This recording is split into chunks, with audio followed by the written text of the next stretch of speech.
introduçãozinha, depois a gente volta com mais detalhes. Mas a gente já viu então que aqueles mini partos, né? Uma fração pequena, um momento oposto final do núcleo, que equivale ao X de Bjork, a gente vai ver que existe o X de Bjork e o X de Feynman, são praticamente equivalentes. Esses mini partos vão ter um papel importante naquele platô, na região central de colisões entre os pesados. Né? Mas qual é a fração de momento nu em um próton? Se pode representar através daquela função ali. Vai ser medido o experimento de espalhamento de elástico profundo, lepton, próton. O elétron, o muon, né? Colidindo com o próton. E essa fração domina as contribuições dos quartos de valência, mini quartos, para X pequeno.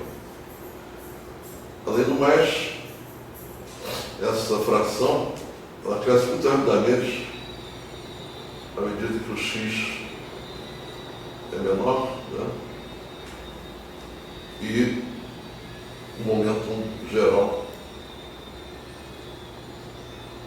é muito grande. Aquele gráfico ali é um gráfico obtido experimentalmente. Né? Embaixo o X, em cima o XG. E, eventualmente, os partos com uma dimensão transversa, né? Típica de um sobre Q, se sobrepõem, interagem entre si e atingem a saturação. Ou seja, esses gluons formam uma configuração de campo clássico coerente a essa configuração se chama condensado de vidro de cor. Né? A escala de saturação é definida de forma autoconsistente. No caso de um raio com um raio é maiúsculo, de acordo com aquela expressão ali, onde o alfa-S é uma constante da interação forte.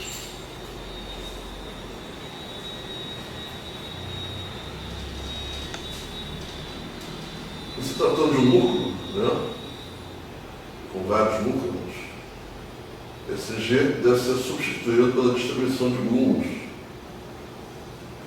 em um núcleo. Aproximadamente o G multiplicado pelo número, né, de núcleos. E o R pelo raio do próprio núcleo, né, aproximadamente estimado em R0 vezes a raiz cúbica de A. Isso mostra que o Q2 aumenta com a raiz cúbica de A e a saturação dos gluons é mais facilmente observada em núcleos pesados do que em prótons. Simplesmente por causa daquele fator A, né, que comparece na expressão do raio. Um modelo condensado de vidro de corpo, CGC, as coisas ultra-relativísticas de núcleo são descritas através do desenvolvimento no tempo do campo clássico suave. Entendeu-se aí? Solução clássica das equações de Yang-Mills, criada por partículas que se movem rapidamente, mas ao mesmo tempo estão orientados aleatoriamente no espaço da carga da interação forte de corpo, né? Aproximadamente, esquematicamente, ilustrado aqui nessa figura. Esse modelo descreve o estado inicial imediatamente antes e após a colisão. A gente sabe que os núcleos se atravessam, né? Mas fiquem abertos, porque não há como, através desse modelo, você descrever como se dá a descoerência do campo clássico quando se produz o QGP, o plasma de quartos e bulbos. Os modelos aquecedores perturbativos, quando a energia é muito alta, você pode escrever como uma grande produção de jatos, como essa aqui mostrada, evidentemente é programada em computador, mas é um experimento feito no hélice, 2 núcleos de ouro colidindo, em particular esses múltiplos mini-jatos, cujo momento transverso típico é de alguns gigaelectronvolts, podem dar origem a uma fração importante da energia transversal ou transversa produzida nas colisões entre íons pesados, seja no RIC, seja no LHC. Ou seja, esses mini-jatos podem ser acreditados às sementes iniciais do plasma de quartos e bulbos. E você pode estimar isso usando o método de Monte Carlo, usando modelos baseados em geradores de eventos, simulação computacional. Um desses modelos, que a gente já citou rapidamente, é o modelo de cascata, que resolve a equação de bolsa semiclássica adaptada ao transporte quântico, com termo de espalhamento dado pela QCD perturbativa. As distribuições de partos dos núcleos incidentes se calculam a partir das funções de estruturas experimentais do núcleo, com a possibilidade de modificação nuclear dessas distribuições, um processo chamado de sombreamento nuclear, nuclear shadow.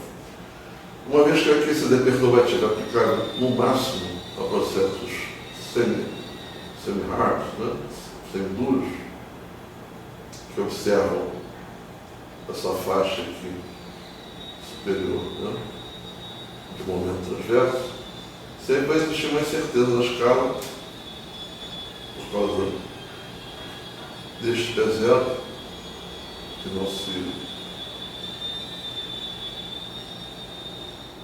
mede, não se observa. Essa incerteza deve ser calibrada através dos dados experimentais. Então, aquela velha história, quando você não sabe deduzir uma descrição de primeiros princípios, você faz uma estimativa e compara com o experimento para, ao menos, encontrar a escala de energia em que aquela descrição é válida. Então, esse esquema aqui, esse diagrama aqui, representa esquematicamente, eu já tinha mostrado um outro diagrama mais resumido, o que se chama desse modelo cascata de partos. Aqui são aqueles mini partos que são criados em altas velocidades. Então eles interagem entre si imediatamente antes e imediatamente após os núcleos se atravessarem. A gente já falou no fluxo elíptico, que é uma espécie de assinatura do QGP. O fluxo assinala a presença de interações múltiplas entre os constituintes do meio e um número crescente de colisões, evidentemente, leva a um incremento do fluxo, que conduz o sistema a um estágio que se aproxima mais do estágio de equilíbrio térmico. Então, a intensidade desse fluxo acaba sendo um indicador em detalhe desse nível de termalização. Experimentalmente, a evidência mais direta desse processo foi o fluxo anisotrópico, né? Que é representado aqui por essa região chamada de Almôndega, né? E esse fluxo anisotrópico, como diz o nome, reflete a anisotropia das distribuições de momentos das partículas, né? Correlacionados com o plano de reação. Aqui estão os eixos, né? A colisão se dá no sentido do eixo Z e o plano ortogonal ao eixo de colisão ao plano XY, né? Onde você aqui, como a maioria das colisões não é central, você tem que levar em conta também o padrão de impacto, né? Um método eficiente e conveniente, né, para você descrever os vários tipos de fluxo anisotrópico é expandir séries Fourier essas distribuições diferenciais invariantes, né?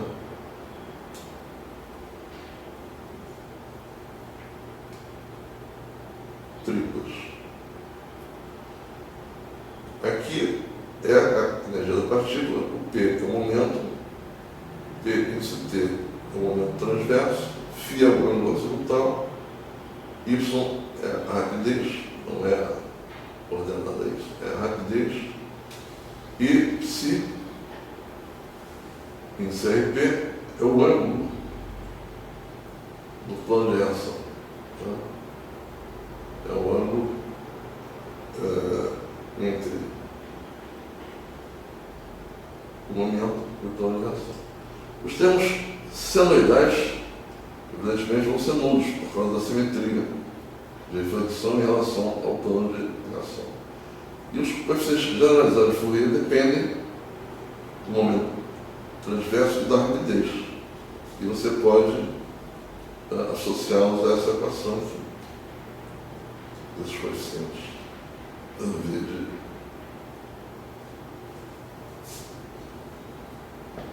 Dedinho. Não sei.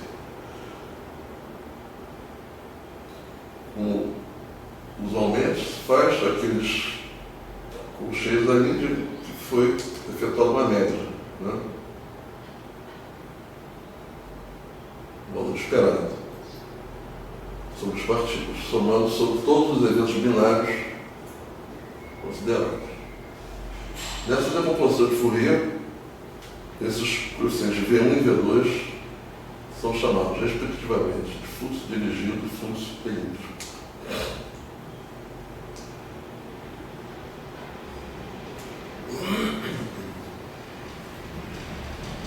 Então você decompõe Fourier. A região dos participantes, inicialmente no formato assimétrico de um quiga, de uma Almôndega, né, evolui no tempo, evidentemente. Ao mesmo tempo em que esfria, que vai ocorrendo o processo de freeze-out. Já está vendo uma expansão que é governada, né, pelo transporte de energia naquela região e está associada à velocidade do som no meio. E, ao longo do tempo, a gente vê aqui uma evolução em termos de ferrotômetro sobre C, né? A evolução daquela região central que inicialmente é fusiforme, mas vai adquirindo na termalização, ela vai adquirindo uma simetria esférica. Uma vez que as possíveis equações de estado do QGP formadas são tentativas, quer dizer, a gente não tem uma forma definida, um método, né, definido para encontrar essas equações de estado, você tem que medir experimentalmente o V2, quer dizer, o fluxo elíptico do momento transverso, variando as espécies de partículas em colisão. Isso alimenta um excelente método de se obter restrições às equações de estado que você tenta, né, usar para descrever. E essas equações de estado são inseridas, né, num modelo hidrodinâmico, em princípio de um gás ideal, no sentido de você descrever, tentar descrever o plasma de quase-gluons real. A partir de 2002, mais ou menos, se detectou pequenos desvios inseridos nas equações de estado da hidrodinâmica relativística sem viscosidade, ou seja, inserindo correções de viscosidade, alteram significativamente a produção do fluxo cilíndrico. E a grandeza mais adequada, no sentido de se medir essa viscosidade dos fluidos relativísticos, vai ser a razão entre a viscosidade e a densidade de entropia, né, que são características locais desses fluidos.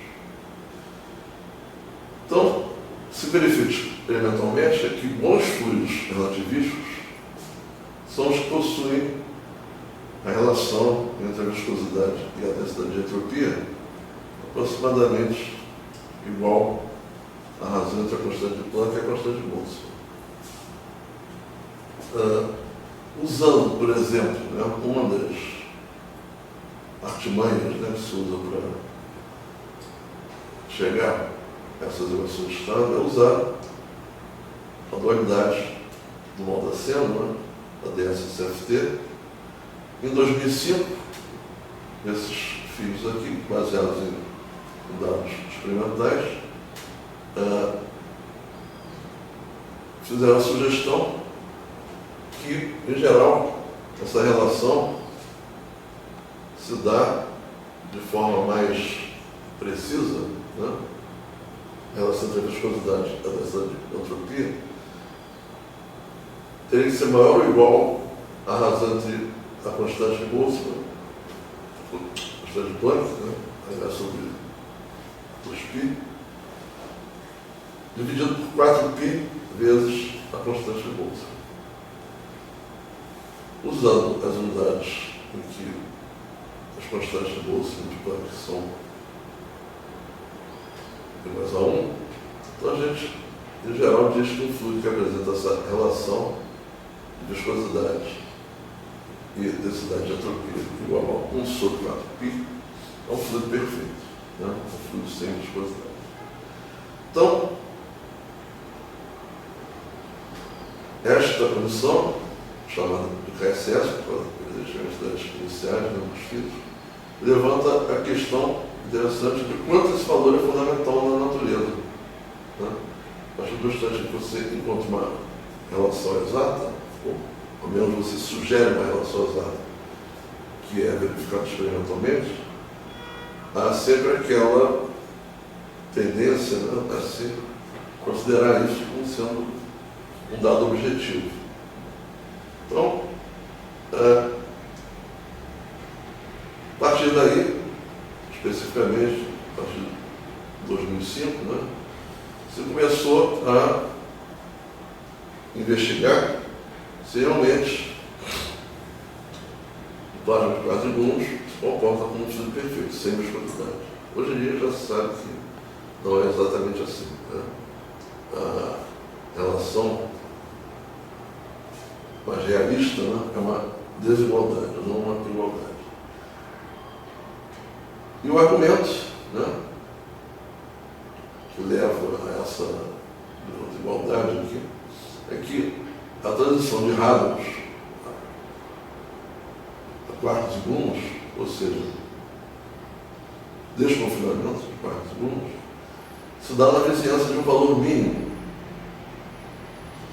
de eta sobre S, do mesmo modo que ocorre com transições de fase que a gente conhece, né? Do hélio, do nitrogênio, da água e de outros estados, outras substâncias, né? Então, a medição a apurada desse valor mínimo, né, é um objetivo, né, que pode servir, por exemplo, para estabelecer com precisão o ponto crítico da transição. Né, mas as medidas continuam a ser realizadas. Ainda não se obteve com precisão esse valor. Experimentalmente você pode, uma das formas de você estimar, ao menos, a magnitude, né, dessa relação, é medindo o fluxo elíptico V2, como se mostra aqui nesse gráfico.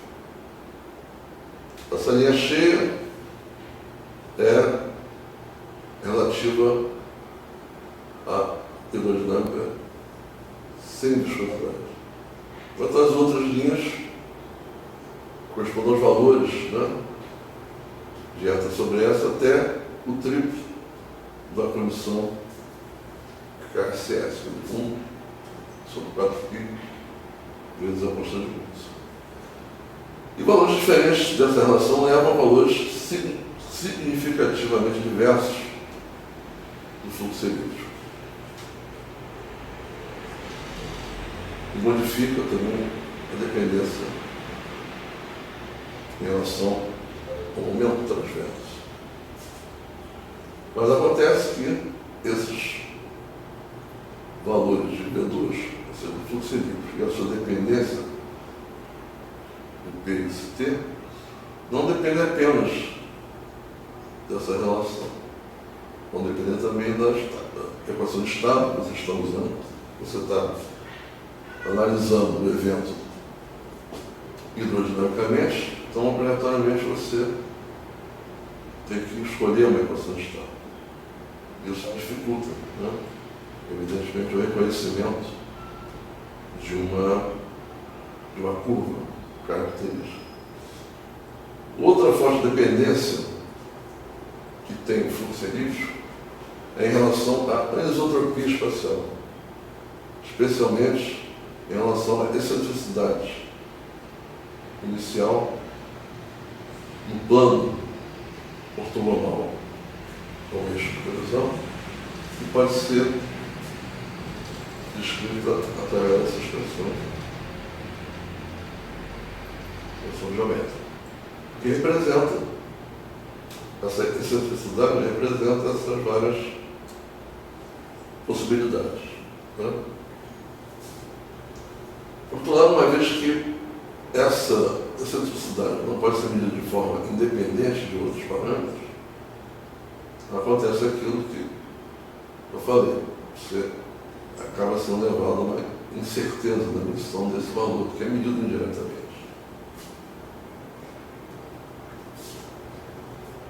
Então, vamos ver, digamos assim, a descrição mais simples, né, que é a descrição do líquido perfeito, e não do gás perfeito, né, porque, experimentalmente, foi observado no RIC, a partir de 2002, um grande fluxo elíptico, né, que sugere que a matéria está interagindo fortemente naquela região. Se ela interage fortemente, não pode ser um gás ideal. Né? O que caracteriza um gás ideal é exatamente a ausência de interação entre os componentes do gás. Mas como o fluxo elíptico está associado necessariamente, ele é uma assinatura de uma interação forte entre a matéria naquela região, é mais apropriado você dizer que aquela região está sendo ocupada pelo estado da matéria similar a um líquido, né? Um líquido de quartos e diminutos. E, evidentemente, um líquido sem viscosidade, né, é o modelo mais adequado para o momento você iniciar a analisar esse estado da matéria. Só que você precisa levar em conta, né, isso aí a gente vai ver no final do curso, correções viscosas. Né? Isso você faz através de vários modelos, né? Usando esses vários modelos, né, essa razão foi estimada no RIC, né, especialmente, nessa região de energia do centro de massa.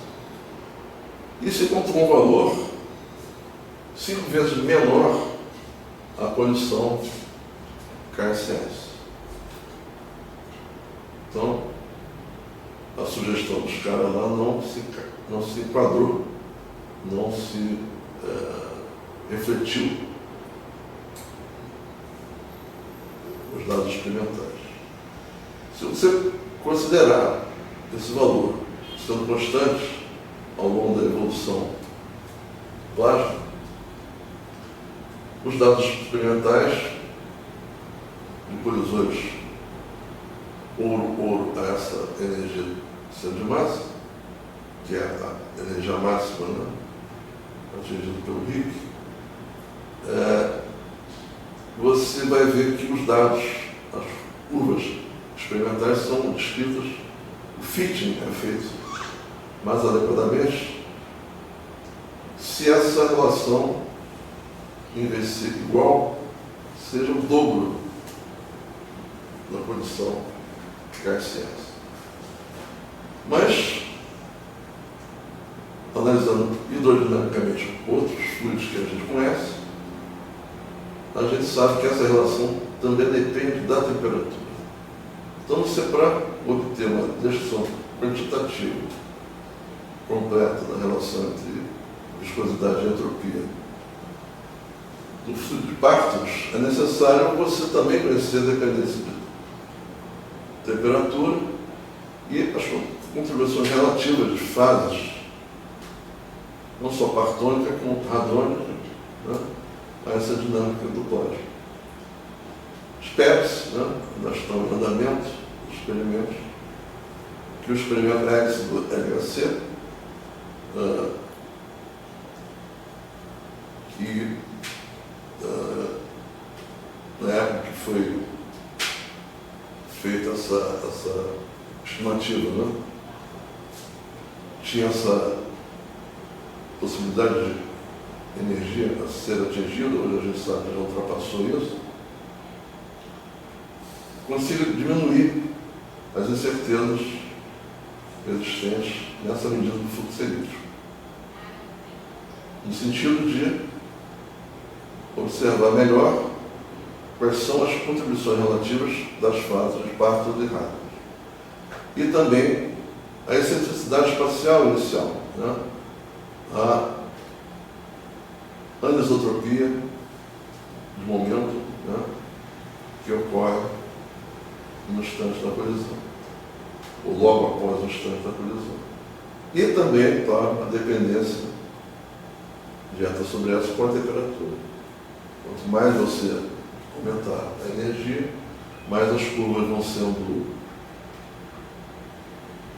a acurácia das curvas vai aumentando, né, e você pode obter mais certeza, ou menos incerteza, que seria a expressão mais correta, nessas medidas indiretas, né?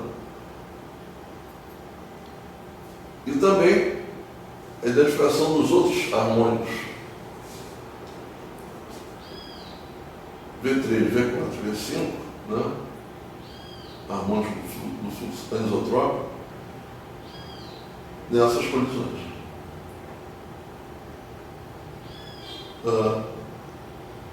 Já se observou no hélice, por exemplo, que a produção do fluxo elíptico aumentou 50% em relação aos resultados do RIC, só naquela faixa de energia ali, né, que hoje já está mais elevada.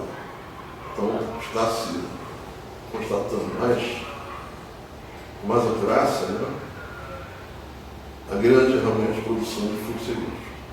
E esse fluxo elíptico é exatamente um dos observáveis com maior riqueza de informações que se dispõe para o estudo de colisões ultra-relativísticas de íons.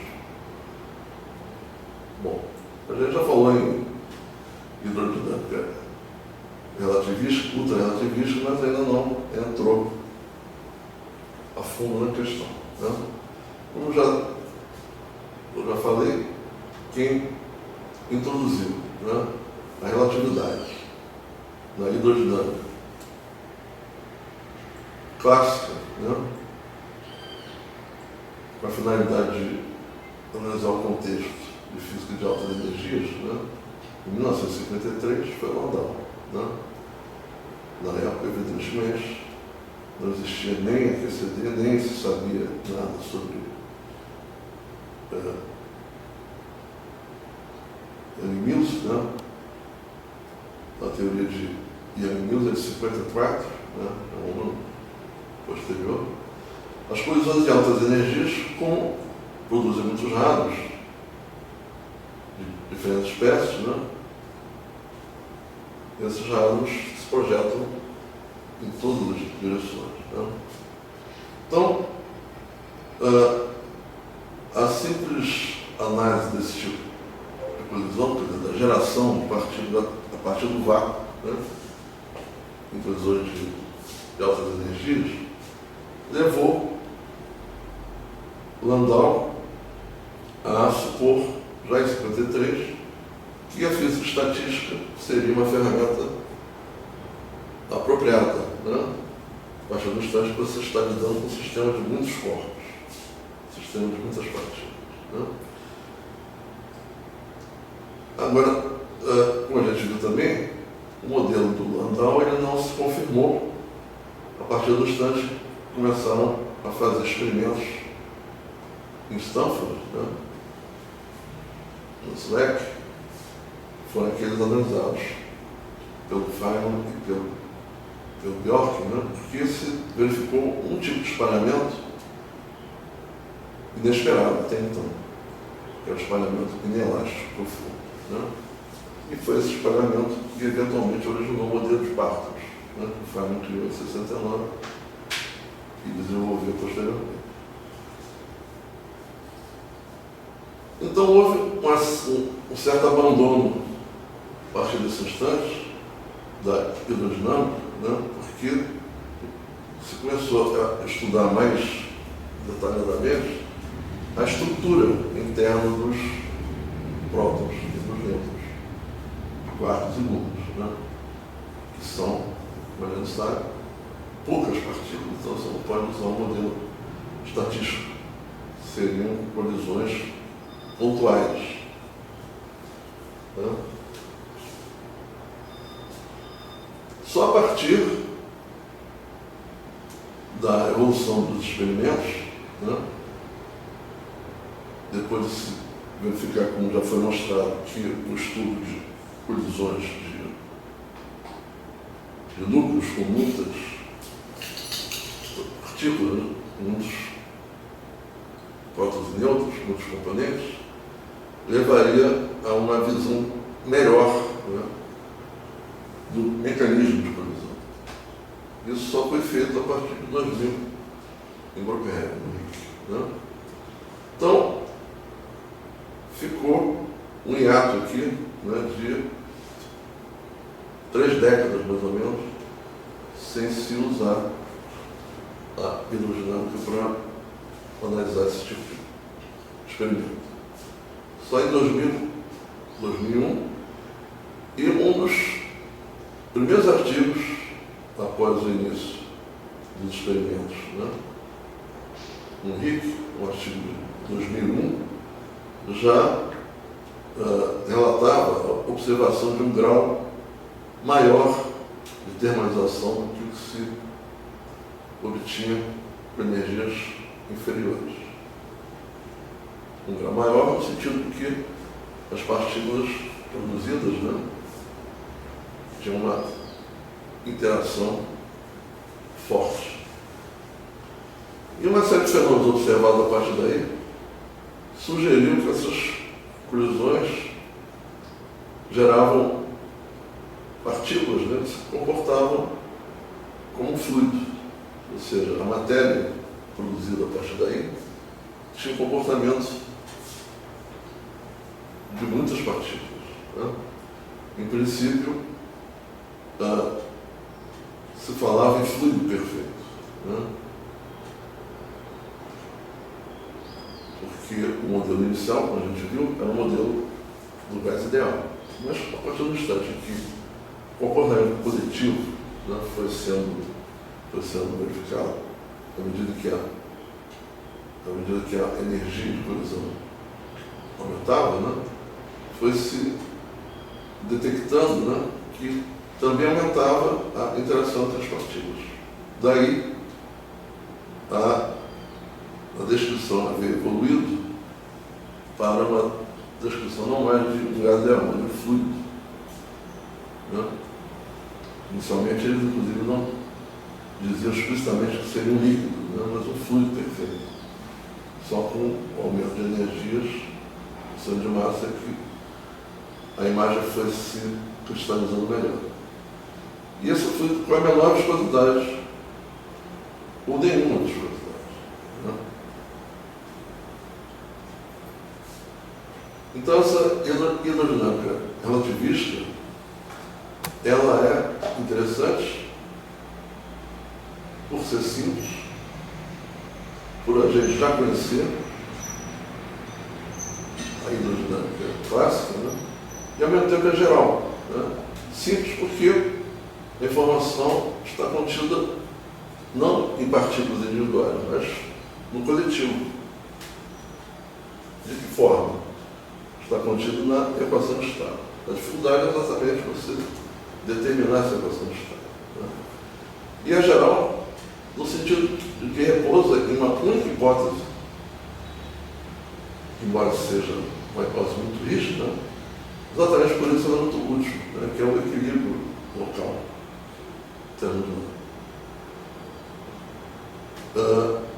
Fora essa hipótese, você não consegue fazer nenhuma outra, ou não precisa fazer nenhuma outra, a partir do instante que você está lidando com uma matéria que se comporta de forma coletiva.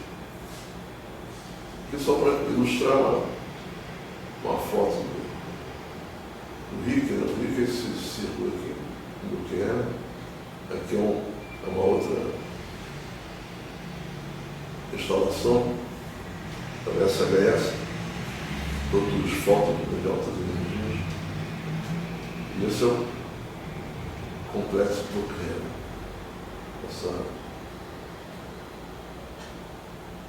Esse pequeno povoado. Então, se a gente vai falar de termodinâmica, vamos fazer rapidamente uma revisão de algumas relações, né, já conhecidas, sobejamente conhecidas, da termodinâmica e da física estatística. Né? Como a diferencial de energia interna, onde você usa, né, as variáveis termodinâmicas clássicas, né, de pressão, volume, entropia, temperatura, potencial químico. E o sistema não relativístico, o N, em geral, é conservado, que é o número de partículas. Mas quando você está lidando com partículas que são criadas e destruídas, né, que é o caso relativístico, evidentemente esse número não é conservado. Né?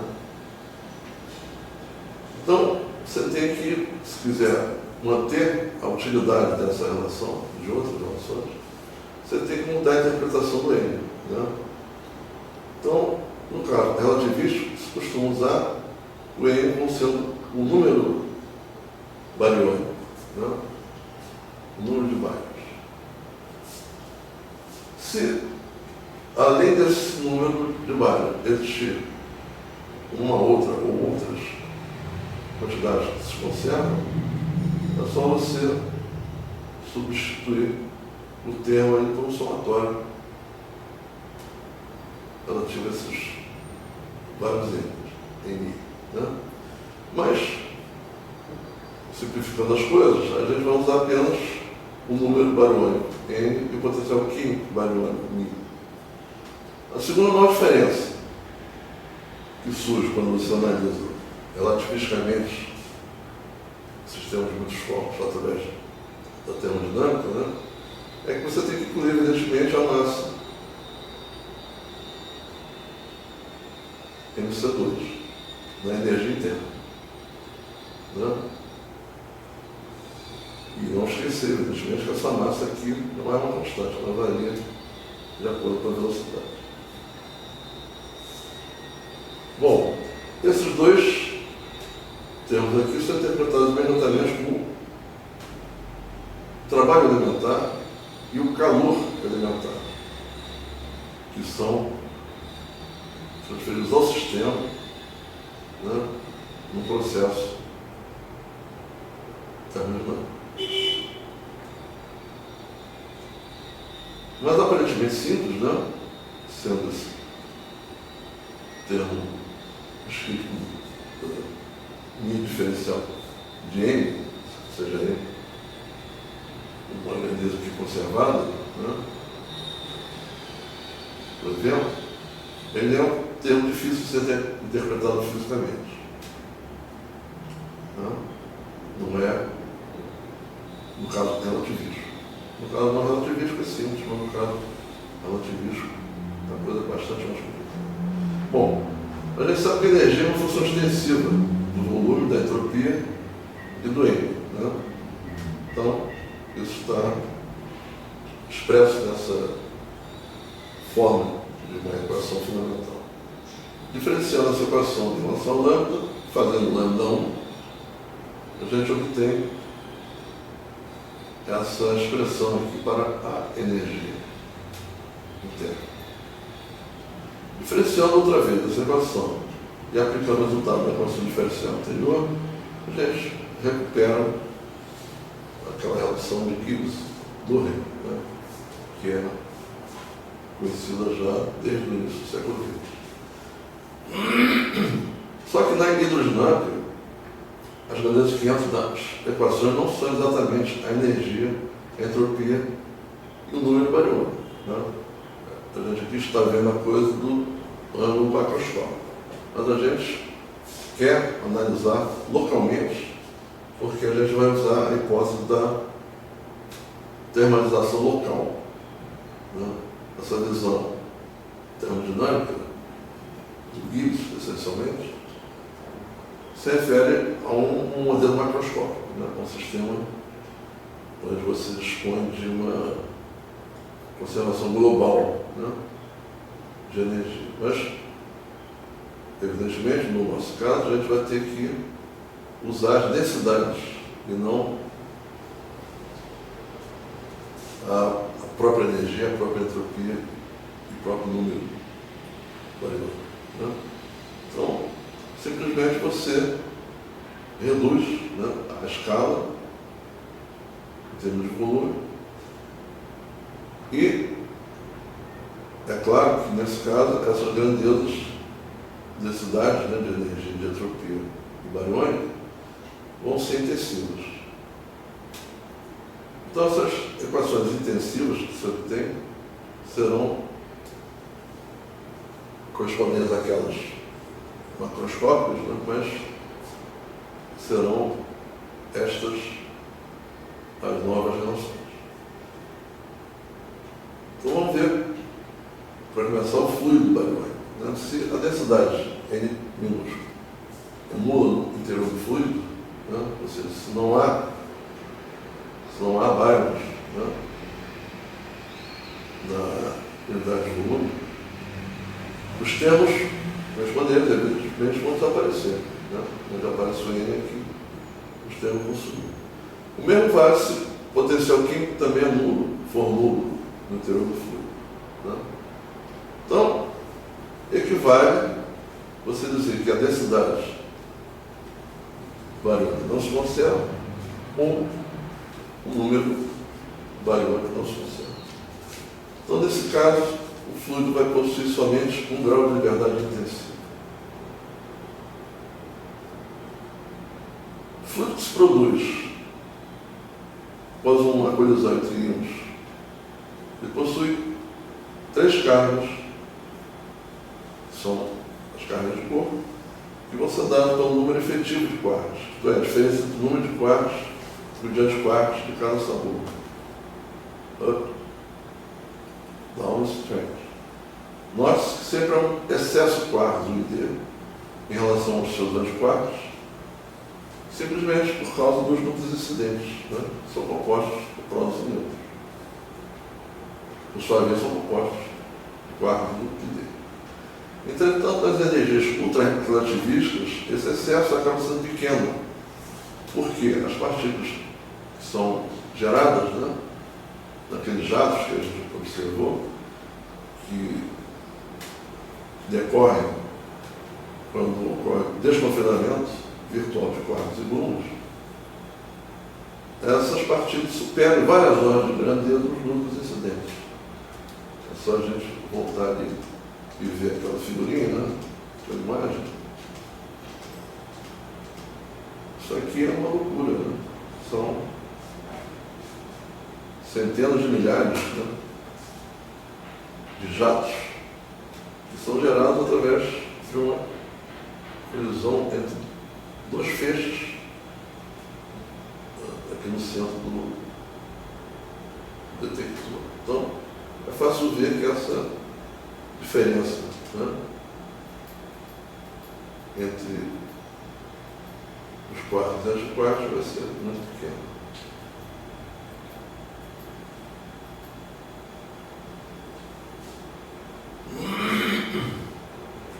Ou seja, na verdade, você supor, né, que a densidade bariônica muda no interior do fluido, né, é uma aproximação que, observando essa realidade, né, do grande número de jatos produzidos, é uma aproximação grosseira, né? Mas é razoável você supor isso, porque você está, na verdade, analisando o que acontece aqui no centro da região, né? O que acontece na região de geração desses jatos, e não na região onde os jatos se manifestam visivelmente. Então é isso que se faz.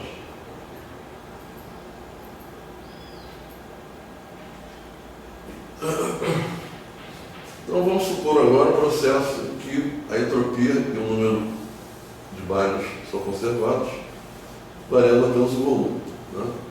Então, as variações das respectivas densidades entrópica e bariônica vão ser dadas através dessa expressão. Introduzindo naquelas relações, né, para calcular a variação da densidade de energia, nesse caso, você vê que a diferencial se reduz a essa expressão. Logo, em processo isentrópico, onde a entropia do número de bares se conserva, são essas aqui as identidades termodinâmicas. A gente obtém uma simplificação razoável, respeitável, né, das equações iniciais. E por que é razoável você supor que o processo é isentrópico? É porque a gente está lidando com uma região muito pequena no espaço. A gente está lidando com um equilíbrio local termodinâmico da colisão entre núcleos, né? Então, é razoável você supor que, e muito rápidos, né, processos muito rápidos, num intervalo de tempo curto, tá? É razoável você supor que, nesse tipo de evento, a entropia se conserva. Né? Recordando agora, né, a descrição de um gás ideal, né, a gente se recorda que a descrição mais adequada é uma ação Dirac-Moy. Então, continuando a usar o sistema natural de unidades, KB igual a 1, e considerando um modelo de um gás simplificado, composto por partículas idênticas e sem spin, né? É um modelo de Boltzmann, né? Cada uma com um número bariônico exista isso na natureza, a gente vai ver que em um volume V, a mecânica quântica, finito, né? A mecânica quântica nos diz que os valores do momento são retificados, são discretos, né? Partículas na caixa. Né? O número médio de partículas com esse momento, então, vai ser dado através dessa distribuição estatística, onde você conhece as estatísticas de Bose-Einstein e estatística de Fermi. A energia em função do momento é energia relativística, né? A gente está fazendo ser igual a 1 também. No sinal depende da partícula se é um bóson ou um férmio, né? Como a gente já verificou. Simplificando, mais uma vez, já que a gente está lidando com um gás ideal, né? Partículas sem spin, a gente pode usar o limite clássico, porque esse número é muito menor do que 1 e no qual as estatísticas quânticas de Fermi e de Bose se reduzem à estatística de Max-Bose. Então a gente recupera o fator de Boltzmann, né? Sabendo que ele é muito menor do que 1. Usando o ensemble pericanônico, essas densidades de partículas de energia e a pressão cinética são variáveis aleatórias, né? Que são descritas através de seus valores médios espaciais. Né? Então, a pressão cinética você tem, depois de se encontrar na unidade de tempo, a totalidade do momento que é transferido por colisões elásticas sobre uma superfície unitária perpendicular ao eixo de colisão. Também a gente pode definir a pressão cinética como um fluxo de partículas ao longo do eixo de colisão. E, evidentemente, quando você aumenta o volume, né, onde essa matéria está confinada, a soma se transforma em integral, naturalmente. Né? Integral sobre o momento. Né? Usando a equação do gás ideal, né, observando a simetria rotacional do integrante, a gente pode dizer que aquela expressão Tx/Vx é 1/3 de P vezes V. O que, no caso de partículas sem massa, né, se reduz a essa equação de estado. Pressão cinética é igual a 1/3 da densidade de energia. São considerações apenas de simetria espacial. Né? O QGP, que é observado em altas temperaturas, né? 10 a 12 Kelvin, essa relação é aproximadamente válida, uma vez que você pode desprezar as interações entre as partículas devido à liberdade sintótica. Né? Elas estão altamente energéticas, né? Então você pode considerar que elas estão desconfinadas e estão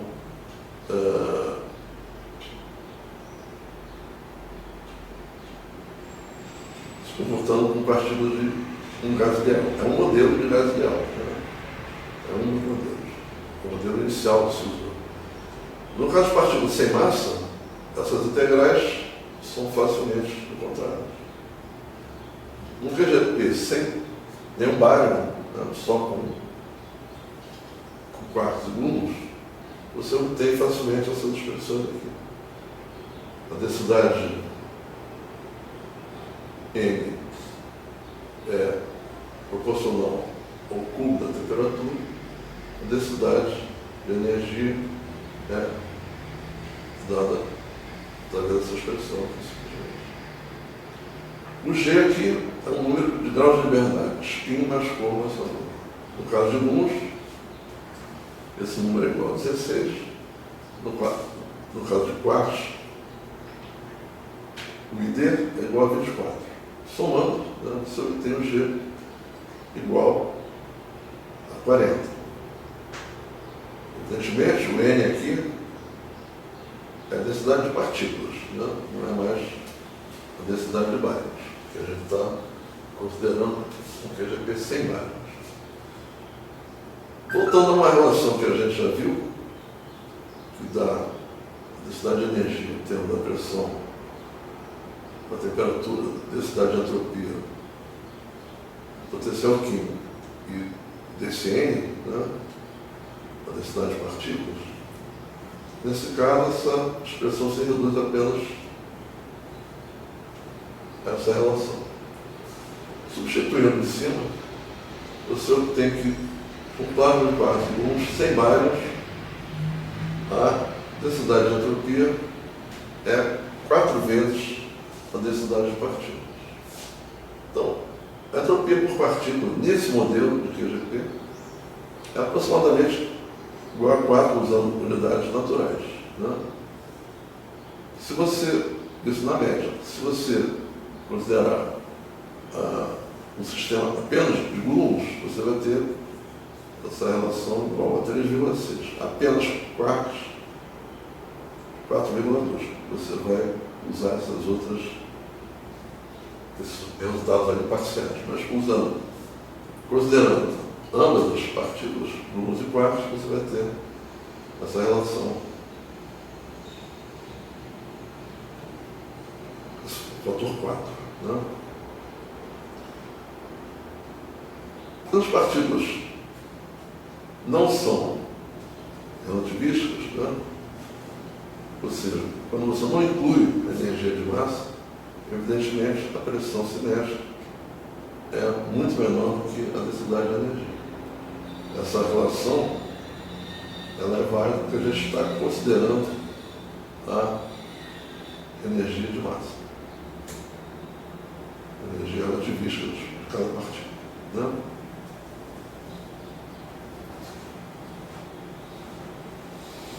Muito bem. E quais são essas equações de hidrodinâmica relativista? Tradicionalmente, né, a termodinâmica diz que um sistema em equilíbrio global, né, ela descreve o sistema através de parâmetros intensivos, que são constantes em todo aquele volume. Né? Essa é a definição de equilíbrio termodinâmico global, ou seja, um volume, né, macroscópico. E também que o sistema está em repouso, né? Ou seja, um momento total zero. Mas, aqui no nosso caso, no caso relativístico, a gente vai ter que analisar sistemas onde a pressão e a temperatura variam no espaço e no tempo, como a gente viu naqueles diagramas, né? Com geometria hiperbólica, e muito menos estão em repouso. Né? Então a gente só pode exigir que o sistema esteja em equilíbrio local. Isso quer dizer que a pressão e a temperatura variam lentamente, de forma que em cada ponto você pode supor que existe um equilíbrio e uma vizinhança volumétrica em torno desse ponto. Onde a vizinhança aqui é o conceito de Cauchy, né, de vizinhança. Aquela bola em torno do ponto, uma bola infinitamente pequena. Né? Você pode chamar essa bola também, né, de um elemento de fluido, sem precisar definir o tamanho real dessa vizinhança. Mas há uma condição geral que define esse equilíbrio, que é você admitir que o livre caminho médio de uma partícula de duas colisões é muito inferior a todas as dimensões típicas do sistema. Certo? Então, as equações de fluido são obtidas através desta condição de equilíbrio local são aquelas que a gente chama de equações do fluido ideal, ou equações equações invícidas. Invícida em português existe vícida, né? Que é viscosa. Invícida, não sei porquê, não existe no dicionário, mas uma vez que vícida existe, eu adotei o invícida como sendo equivalente à viscosidade nula, fluido com viscosidade nula. Porque a origem é a mesma, né? É do latim, então não sei por que não existe vícida com a negação na frente, mas aqui para a gente vai existir. Como a gente vai ser obrigado a analisar, então, um fluido, né? Como diz a expressão aqui, como sendo composto de partículas, né? Que se deslocam numa ventania, né? Mas ao mesmo tempo a gente vai usar a restrição desse fluido em uma certa vizinhança, e não globalmente. A gente vai ter que definir como estudar o movimento, né, dessas partículas que se movem nesse fluido. Então a gente usa a definição do referencial de repouso de um elemento de fluido, que é um referencial galileano no qual o momento é nulo. Certo? Então as grandezas associadas a esse elemento de fluido, densidade de energia, a pressão, a densidade de partículas, são definidas, todas elas, nesse referencial de repouso. Então, isso acarreta, né, naturalmente, por construção, a existência de escalares de Lorentz. Embora a gente esteja usando o referencial de Galileu, isso naturalmente acarreta que existam escalares de Lorentz, como, por exemplo, a massa de uma partícula, né, sendo um escalar de Lorentz. A gente não pode esquecer que a massa aqui para a gente ela varia com a velocidade, mas como eu estou usando um referencial em repouso, né, eu posso dizer que essa massa, naquele elemento de volume, é um invariante do Lorentz. O equilíbrio local implica, então, o elemento de fluido possuir propriedades isotrópicas nesse referencial de repouso, né? Não há uma direção preferencial no espaço, uma vez que o momento é nulo. É uma hipótese muito forte, né? Evidentemente, mas é a única hipótese que você é obrigado a fazer na descrição de uma hidrodinâmica invícida, ou seja, sem viscosidade. É forte, mas resolve. Então a gente agora vai definir os elementos cinéticos, né, que ocorrem nesse elemento de fluido em relação a esse referencial em repouso. A velocidade V de um elemento de fluido é a velocidade do referencial de repouso desse fluido em relação ao referencial do laboratório, né? Aí fica claro por que a gente precisa definir um referencial de repouso, porque o fluido está em movimento dentro do laboratório. Então você define a velocidade quadro-vetor através dessas quatro componentes, né? O zero sempre fazendo C igual a 1. Né? O zero vai ser exatamente o fator de contração de Lorentz. Né? E o vetor vai ser simplesmente essa velocidade do elemento de fluido vezes o fator de Lorentz.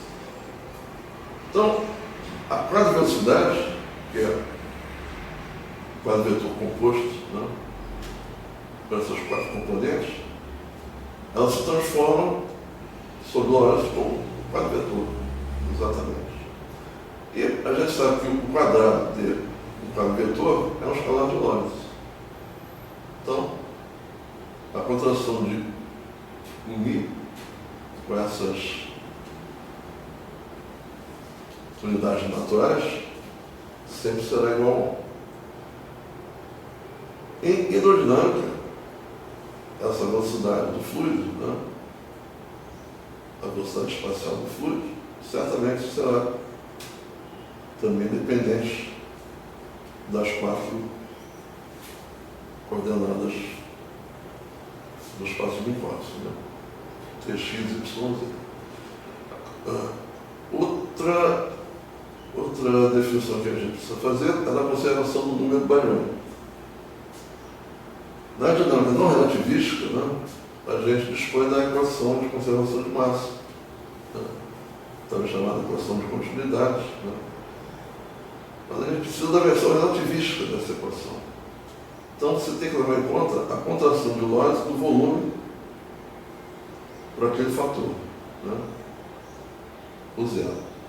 Lembrando que a densidade bariônica, ou a densidade de partículas, né, dependendo do sistema que a gente está analisando, é sempre definido no referencial de repouso do fluido. O seu valor do referencial em movimento vai ser dado por ele do zero, ou seja, você tem que multiplicar pelo fator de Lorentz. Então, usando essa equação de conservação de massa não relativista, você basta substituir o ρ, que é a distribuição, né, de massa, por N no zero, e usando, por sua vez, que a velocidade relativística, né, é igual a U zero vezes V, a gente obtém uma equação de continuidade covariante. Essa é uma equação de conservação onde você agora definiu a densidade bariônica como sendo N U zero. Mas essa equação de conservação é para o quadro vetor N U mi, né?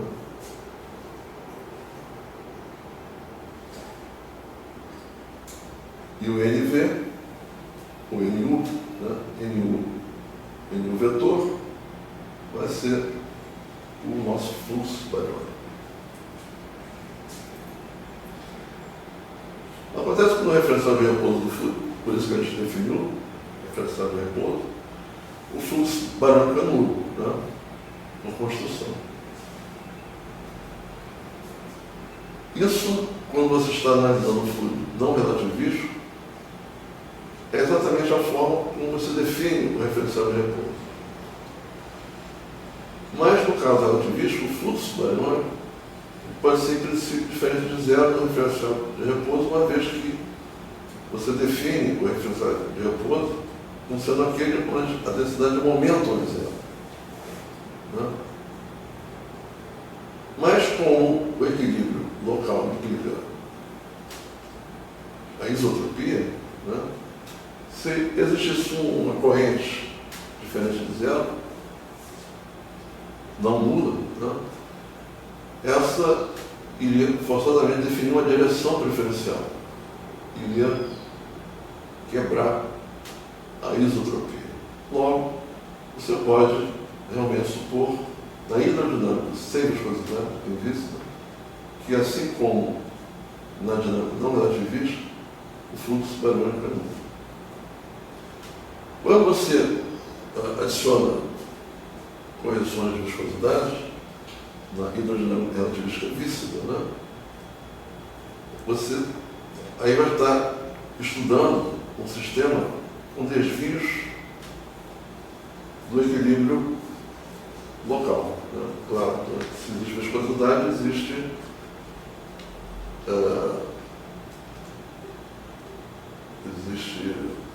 perdas, né?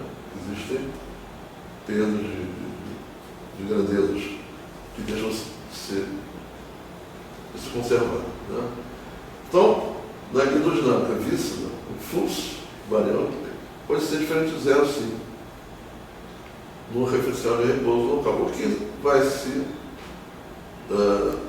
manifestar um fenômeno de difusão. Né? Ou seja, existe transporte de energia entre dois pontos do espaço. Mas isso aí a gente, ao menos no momento, a gente não vai discutir. Outras características, né, dessa hidrodinâmica relativista: conservação de energia e de momento. Né? A conservação de energia e do momento fornece 4 equações locais de conservação. Cada uma delas é análoga à equação de conservação do número de partículas, ou do número bariônico. A conservação bariônica resulta em uma corrente conservada, né? Você pode associar a um quadro vetor contravariante. Né? O J é igual a N minúsculo vezes o μ. Ele sabe também que energia e momento formam um quadro vetor contravariante. E as correntes conservadas associadas, por conseguinte, podem ser escritas como um tensor Tmini, onde cada valor de V corresponde a uma componente do quadro momento. E cada valor de μ, o valor de μ, né, corresponde a um componente do quadro momento. E cada valor de μ é uma componente da corrente associada. Explicitando a composição desse tensor, a gente obtém o quê? T00 é a densidade de energia, simplesmente. T0J é a densidade da jésima componente do momento. Do momento espacial. Né? Por sua vez, o TI0 é o fluxo de energia ao longo do eixo I. E o TIJ é o fluxo da jésima componente do momento ao longo do eixo I. Isso tudo constitui, né, o tensor de pressão, chama. Esse TJ aqui é chamado tensor de pressão, um sinônimo, né? Seria o fluxo de momento. E a pressão cinética é definida precisamente como sendo o fluxo de momento. Né?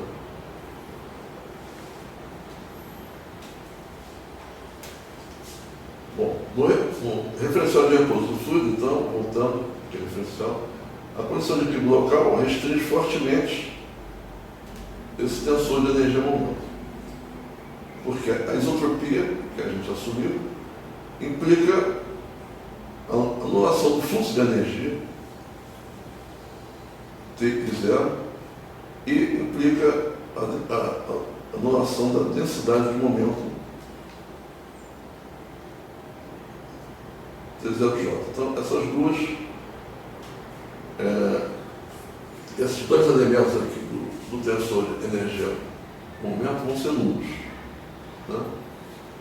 Além disso, também essa isotropia implica a proporcionalidade entre o tensor de pressão e a matriz de identidade. Né? TJ é a pressão vezes o delta de Kronecker, IJ. Então você pode escrever no referencial de repouso o tensor de energia momento como sendo simplesmente essa matriz diagonal, né? Onde a diagonal é composta pela densidade de energia e a pressão. Mas a gente está no laboratório, então você tem que obter o tensor de energia momento em um referencial em movimento. Como é que se faz isso? Evidentemente usando uma transformação de Lorentz, que dá uma expressão, né, que você pode decompor em várias ordens de grandeza, em várias ordens, né, de potência da velocidade do fluido, relativisticamente falando. Né? Mas a gente só vai usar, por simplicidade, a expressão do tensor de energia no momento só até a primeira ordem da velocidade do fluido. Então, a matriz que transforma nulores, né? Que corresponde a essa aproximação de primeira ordem, vai ser dado por essa expressão lambda maiúscula aqui. Então, atuando sobre aquele tensor de energia momento no referencial em repouso, T0, mini, você tem T mini dado para essa expressão, que pode ser escrita como sendo um produto de matrizes de 4 dimensões. Né? E a gente vê aqui também que essa matriz lambda, em primeira ordem de velocidade, ela é simétrica. Isso tudo decorre da hipótese da isotropia, né? Da região do elemento de volume no referencial em repouso. Então, a transposta de lambda é a própria lambda. Então, retendo apenas os termos de ordem 1 da velocidade, você vai ter finalmente a expressão do tensor de energia momento no referencial em movimento, ou seja, no referencial de laboratório, descrita, o tensor vai ser descrito por essa matriz. Né? A gente observa de cara que é simétrica, assim como aquela matriz de transformação de Lorentz é simétrica. Né? E essa matriz aqui é diagonal, então o resultado é que você obtém um momento simétrico.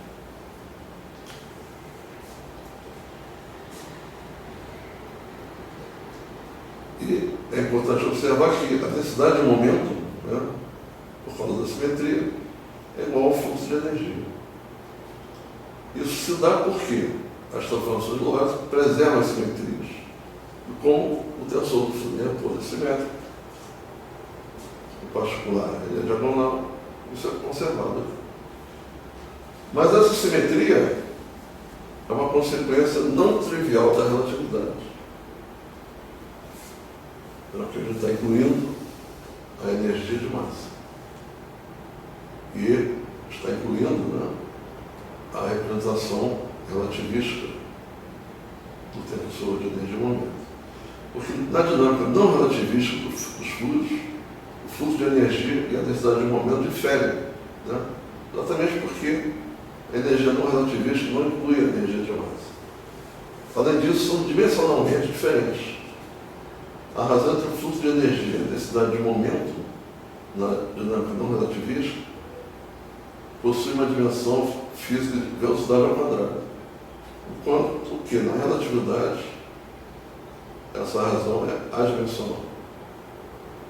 A razão entre o fluxo de energia e a densidade de momento é adimensional. Inclusive a gente verifica aqui que é igual, né, a razão entre os dois. A densidade de momento é dada por essa expressão. A densidade de energia mais a pressão cinética vezes a velocidade. No limite não relativístico, essa expressão se transforma simplesmente em ρV, onde ρ é a densidade de massa. Mas como no limite relativístico a pressão é muito menor do que a energia, a densidade de energia e a densidade de energia, você, aproximando através de ρV, você recupera o resultado correto, não relativístico. Aqui, né? Interessante é observar o seguinte: o que na verdade substitui a densidade de massa, no caso de um fluido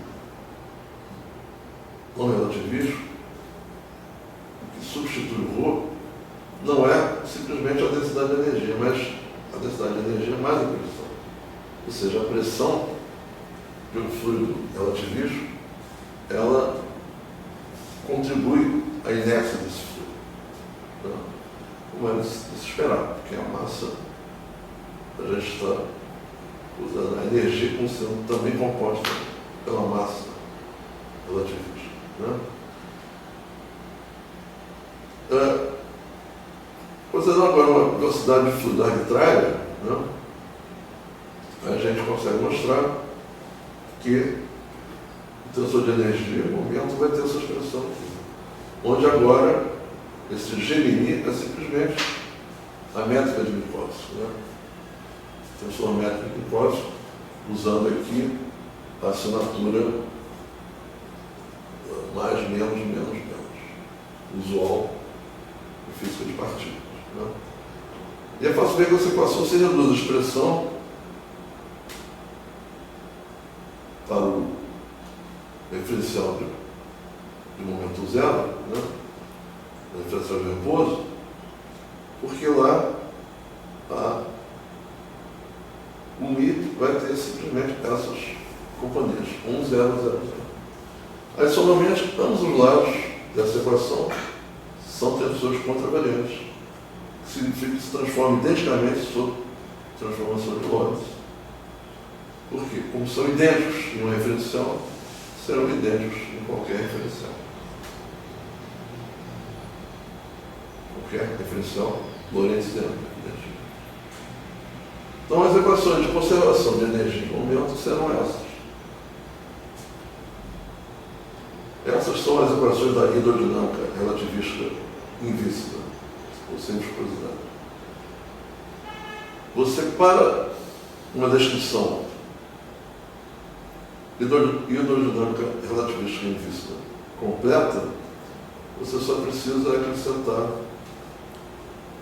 uma equação de estado referente ao sistema, né? Aí você vai ter um sistema fechado de equações. Equação de conservação